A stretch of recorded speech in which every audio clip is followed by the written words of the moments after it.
Mateo Kapitulo 1. Ang basahon sa kagikanan ni Hesukristo, anak ni David, anak ni Abraham, si Abraham nanganak kang Isaac, ug si Isaac nanganak kang Jacob, ug si Jacob nanganak kang Huda, ug sa mga igsuon niya. Ug kang Tamar si Huda nanganak kang Faris, ug kang Zara, ug si Faris nanganak kang Esrom, ug si Esrom nanganak kang Aram, ug si Aram nanganak kang Aminadab, ug si Aminadab nanganak kang Nahason, ug si Nahason nanganak kang Salomon, ug kang Rahab nanganak si Salomon kang Buz, ug kang Ruth si Buz nanganak kang Obed, ug si Obed nanganak kang Isay, ug si Isay nanganak kang David nga hari, ug si David nga hari nanganak kang Salomon sa kanhi na asawa ni Urias, ug si Salomon nanganak kang Roboam, ug si Roboam nanganak kang Abia, ug si Abia nanganak kang Asa,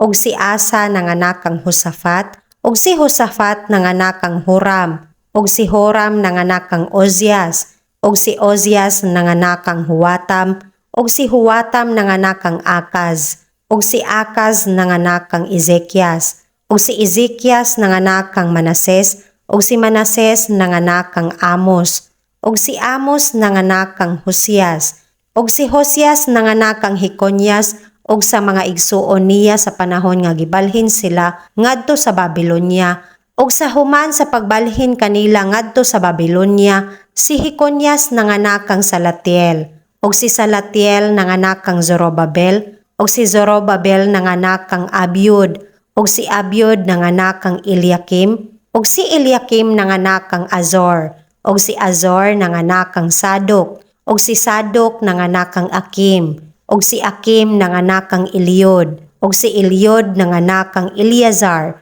ug si Eleazar nanganak kang Matan, ug si Matan nanganak kang Jacob, ug si Jacob nanganak kang Jose, bana ni Maria kang kinsa na tawo si Jesus, ang ginganlan si Kristo. Busa ang tanan nga mga kaliwatan sukad kang Abraham, hangtod kang David, may napulo og upat ka kaliwatan. Og sukad kang David hangtod sa pagpabalhin kanila ngadto sa Babilonia, napulo og upat ka kaliwatan. Og sukad sa pagpabalhin kanila ngadto sa Babilonia, hangtod kang Kristo, napulo og upat ka kaliwatan. Karon ang pagkatao ni Hesukristo ingon niini, sa kaslunon pa ang iyang inahan nga si Maria kang Jose, sa wala pa sila managkatiayon, hingkaplagan siya nga nanamkon tungod sa Espiritu Santo. Ug si Jose nga iyang pamanhunon, sanglit tawo nga matarong, ug dili siya magapakaulaw kaniya,